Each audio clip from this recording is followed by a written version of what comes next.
ربنا آتنا في الدنيا حسنة وفي الآخرة حسنة وقنا عذاب النار.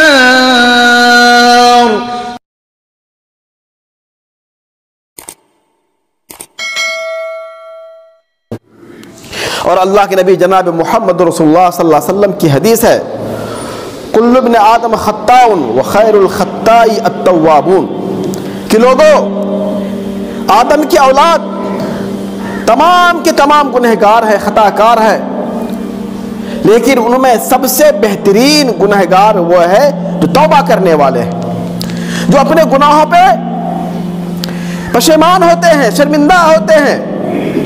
اور ان گناہوں کے سرزد ہونے کے بعد اللہ کے دربار میں جا کر کے روتے ہیں، گر گراتے ہیں، توبہ استغفار کرتے ہیں، تو اللہ تعالیٰ کو ایسا بندہ بہت پیارا ہے، بہت پسندیدہ ہے۔ تو یہ گناہ کا ہونا یہ فطری چیز ہے،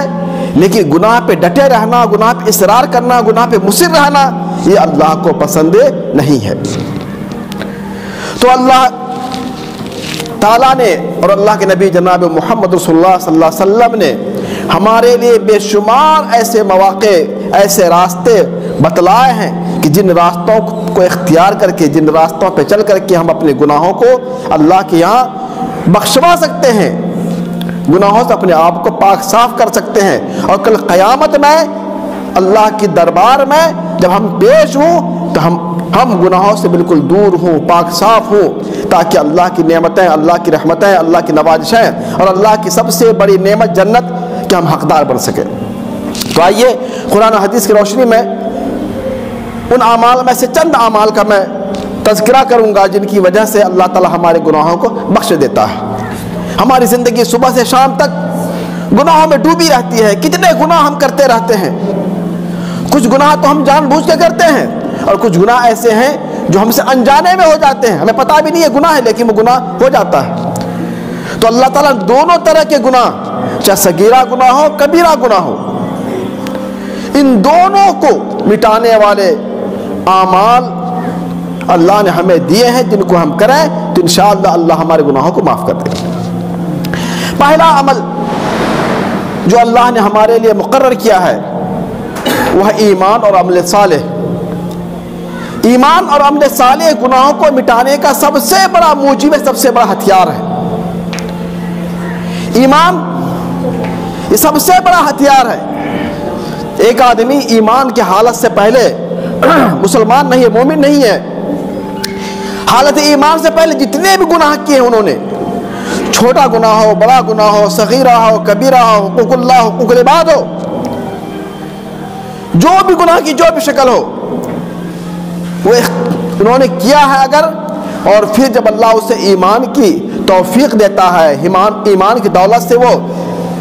سرفراز ہوتا ہے، تو ایمان لانے کے ساتھ ساتھ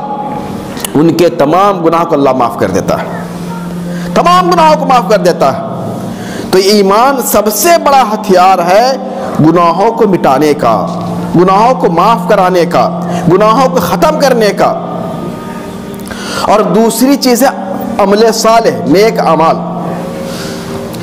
آدمی ایمان لے آیا تو ایمان لانا ہی کافی نہیں ہے، بلکہ ایمان کے ساتھ ساتھ اسے عمل صالح بھی کرنا ہوگا، نیکیوں کو بھی انجام دینا ہوگا، تبھی وہ اللہ تعالیٰ کے دربار میں نیک بندہ بن سکتا ہے۔ اللہ فرماتا ہے والذین آمنوا وعملوا الصالحات لنکفرن عنہم سیئاتہم ولنجزینہم اجرہم بحسن ما کانوا یعملون،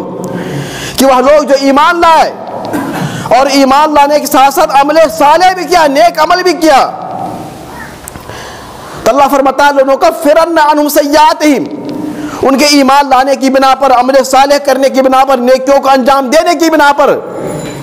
ہم ان کے گناہوں کو معاف کر دیں گے، مٹا دیں گے۔ وَلَنَجْزِيَنَّهُمْ أَجْرَهُمْ بِحَسَنِ مَا كَانُوا يَعْمَلُونَ، اور وہ لوگ جو نیکیاں کرتے ہیں، نیک عمل کرتے ہیں، اچھے کاموں کو انجام دیتے ہیں، ہم ان کا پورا انہیں بدلہ دیں گے، گناہوں کو مٹائیں گے، الگ سے پھر ان کاموں کے لیے اللہ تعالیٰ الگ سے اجر و ثواب مقرر کرتا ہے، لکھتا ہے۔ تو یہ ہے ایمان اور عمل صالح کی فضیلت اور اس کی اہمیت، کیونکہ بغیر ایمان کے تو انسان کی کوئی نیکی قابل قبول ہی نہیں ہے۔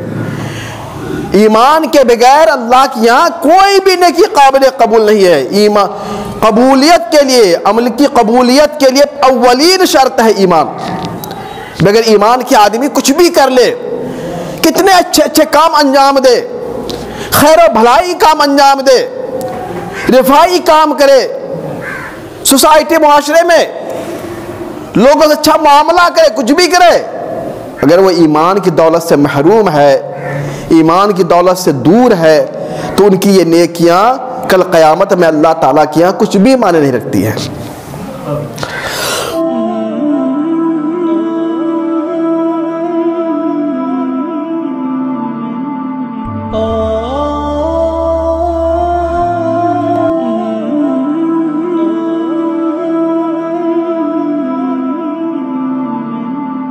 Oh